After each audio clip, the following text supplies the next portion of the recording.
Tumayo lang. Aba, Kasi,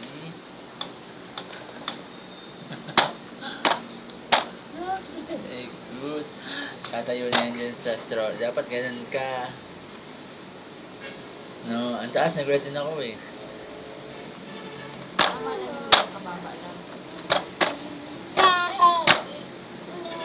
Kaya dapat lagi mo na rin siya nilalagay dito. Huwag na muna sa straw. Okay lang sa straw pag didede, pero madalas dito siya. Para masanay din siya tumatapak na sa semento.